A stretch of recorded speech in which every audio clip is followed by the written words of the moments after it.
Good morning, everyone. So it is the next day. I did finish planting all of my plants in the front bed yesterday. So today I'm going to be mulching. Let's go ahead and get right to it.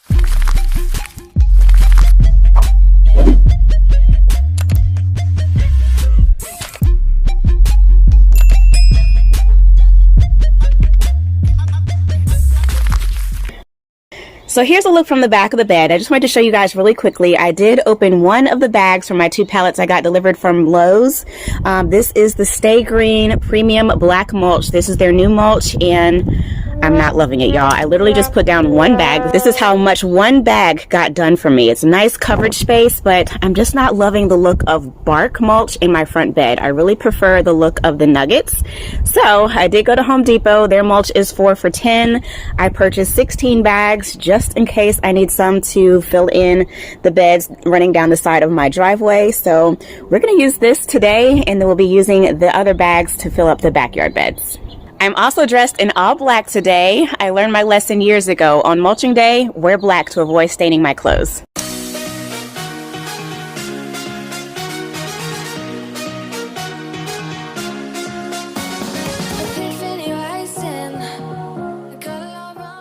So the mulch that I put down, I didn't want to waste it, so I just moved it over to this bed so I can spread it along this limelight hydrangea hedge.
You were not meant for me, still not surprising.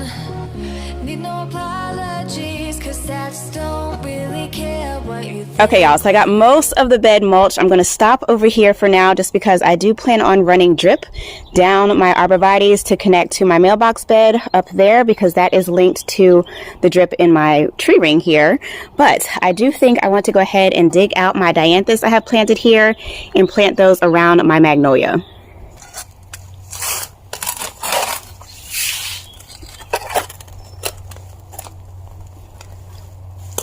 This is not deeply rooted at all. Wow. It like grows like a carpet kind of. Interesting.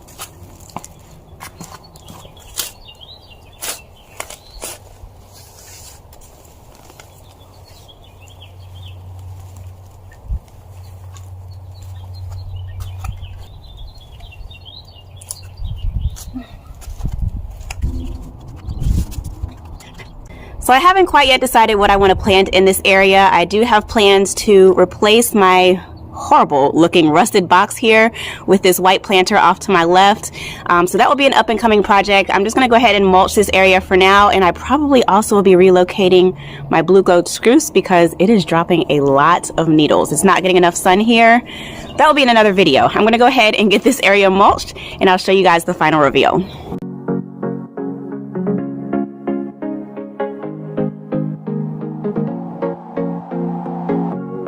Leaving this place, the sun's about to break. You're riding shotgun, feeling with chase. I'm wide awake, take me away now. 'Cause I won't go down the same old path again now. No, I've been running out of air, so let me catch my breath. Feeling I've got's making me crazy. If I'm having a good time, don't you blame me. All right, y'all, so this is becoming more of a project than I intended. Say hi to Junior in the window. And Gina and Jewel, the whole fam is back there. But anywho, this is becoming more of a project than I intended. That always happens when I'm out in the garden. I intend to do one thing and it turns into like 5 other projects. But we're gonna get it done today. So I'm gonna go ahead and work on re-leveling out my pavers and finishing the pavers up to the wall because I never finished them when I did my little concrete extension here last year. So we're gonna work on that. I'm probably also gonna end up running drip, which was not in the plan, but it needs to be done. And then we'll finish mulching. So as y'all saw, I went ahead and cleared out a little trench here to put the pavers in. I already have some rocks and some base down in this area. I'm just going to put a small little layer since I already have a bag of paver base sitting here, put the pavers down, and then we'll mulch over it.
All right, you guys, so I finally got everything planted and mulched and it's looking really good. Let me show y'all. I got everything planted, mulched, and whew, I cannot wait to see this bed fill in.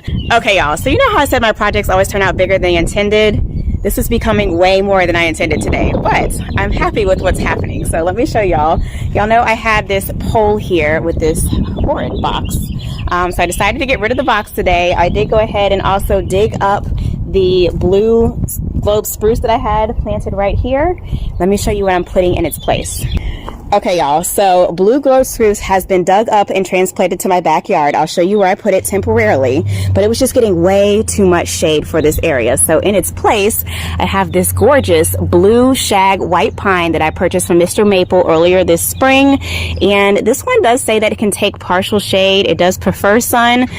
So I think it'll do well here. This one will get sun twice a day. It'll get a strong block in the morning and then a strong block in the afternoon. So I'm going to put that one in its spot. And then I have also moved my box out of the way and put this pot here. It is on pot feet.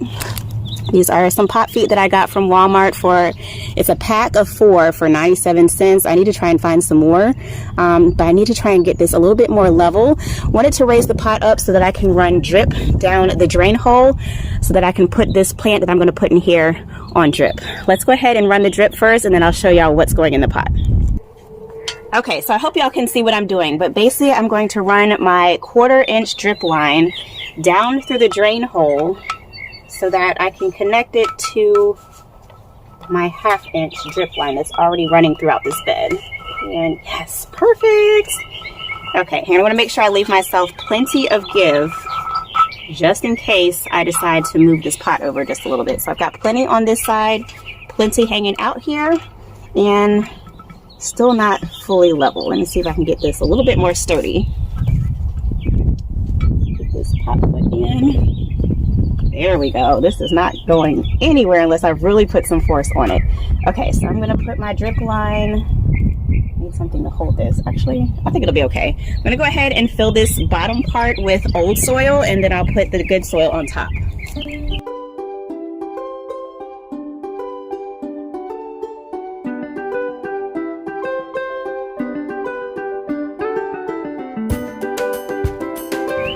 Okay, so I think that's a good base layer. I'm going to sprinkle in some Biotone starter fertilizer. And then I'm going to add some more soil. Okay, so that's about halfway full. I'm going to go ahead and put in some soil conditioner as well to help with drainage. And then let's go get the plant.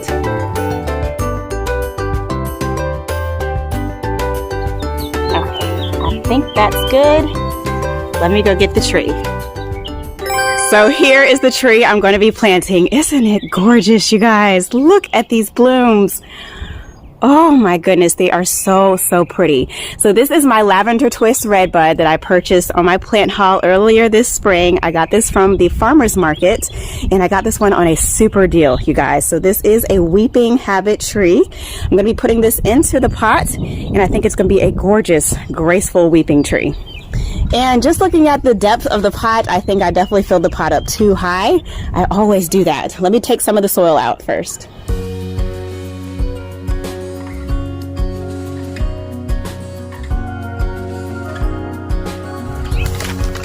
All right, let's see if I can get this out of this pot.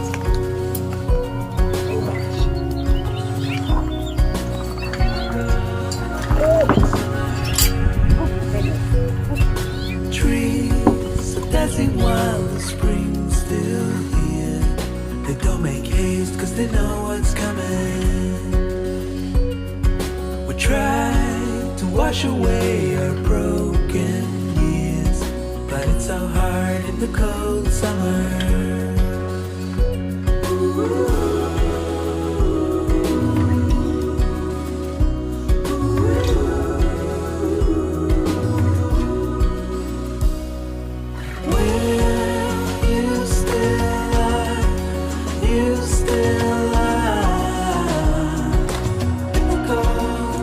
Okay, so now that I've got the drip tube in the pot, I'm just going to connect this black tube to my brown tube. I'm going to cut it down just a little bit here.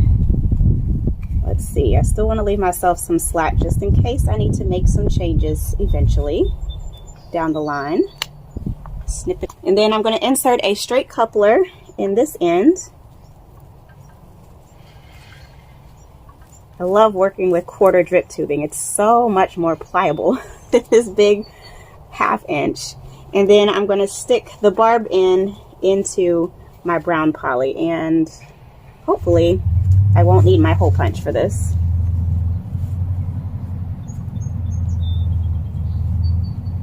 Actually, I might need my hole punch. Let me go grab it. Hole punch definitely comes in handy. And I'm going to try to do this with my left hand for y'all. I'm so not left-handed. Let's see if I can at least get the hole started.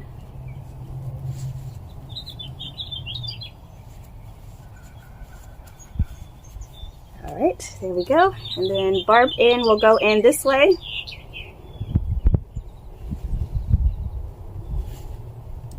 Okay, I need my right hand. Hold on, y'all.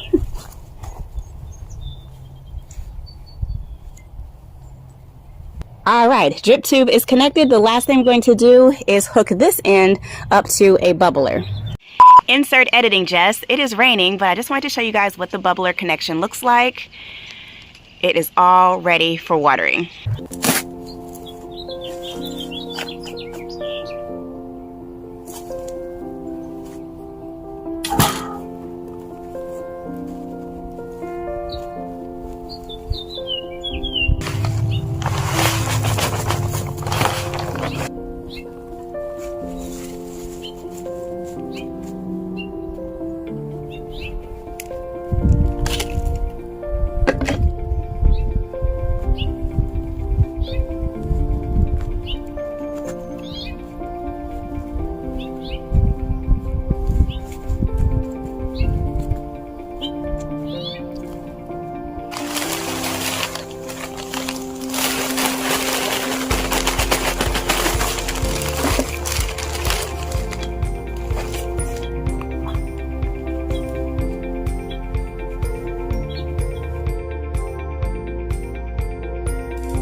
All right, you guys, so I got everything moved, planted, watered in, and Whew, it feels so good to have this front bed pretty much ready to go for the season. Let me turn the camera around and show you guys what I have planted up here. So here's what the front garden is looking like at the end of March. It looks so good, y'all. I cannot wait to see everything leaf out and fill in.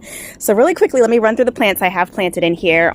So in the back row, I have 5 winter gem boxwoods, which are putting on so much spring growth. They look so lush and full, y'all. I'm so pleased with how these are doing. I literally just planted these in the ground last spring, and I got all of them on clearance from Lowe's in early January of last year, and they have done phenomenal, you guys. I'm thinking I probably need to bump this one up just a little bit, maybe move it over.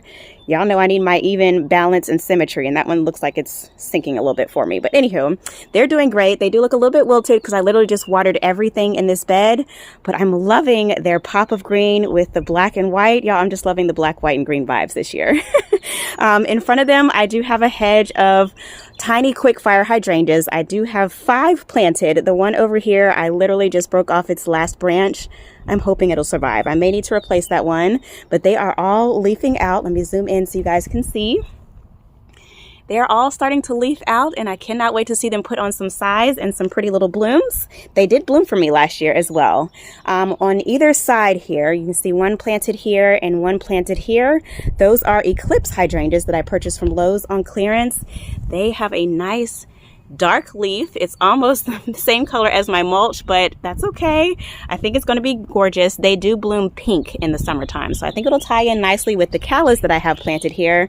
The one in the center is looking a little drooped, but hopefully it'll perk up since I just gave them some water. And then in the center here, I have a tiny little wee white hydrangea that is leafing out. I do have another branch down here. Let me see if this one is alive. No, this is dead. I probably can come in and just prune this off with my pruners, but hopefully it'll put on some more size this season. And then planted in a trio swoop in front of that, I have a grouping of Veronica planted, which will bloom later in the season. And then behind Rosie here, let me step back.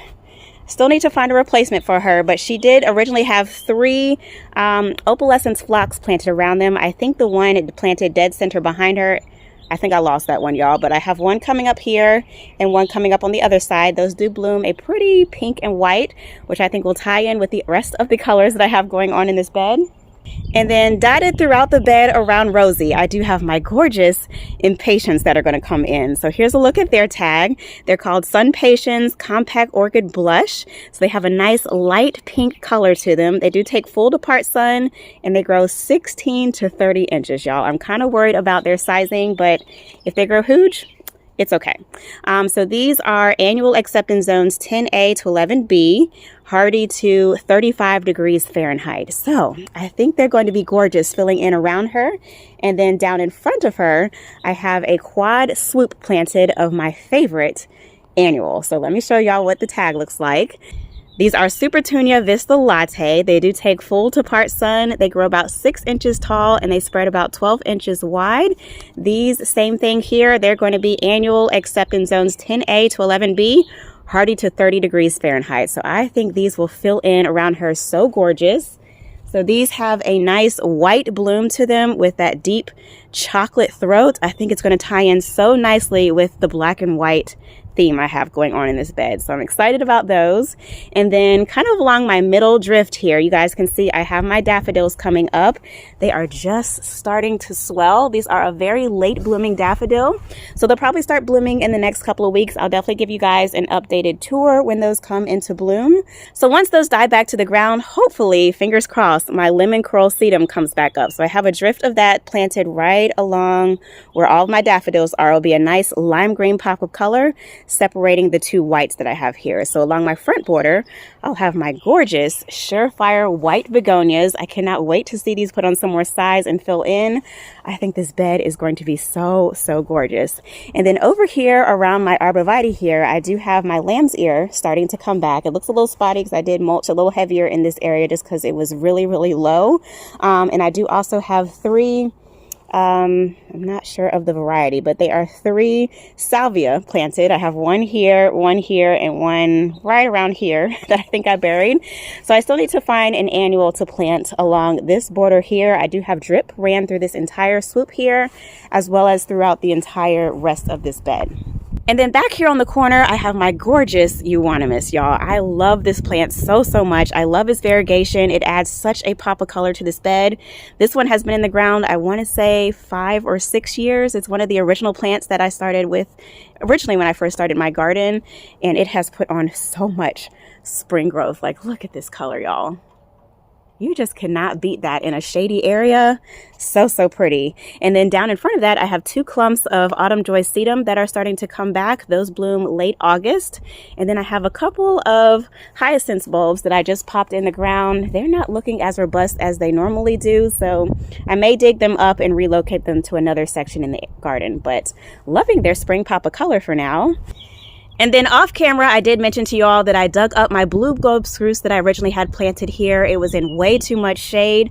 I transplanted it to the backyard just temporarily. It's planted in full sun, so hopefully it will love that space until I find a permanent location in the backyard. But for now, in its place, I have this gorgeous blue shag white pine, and y'all, just look at this color.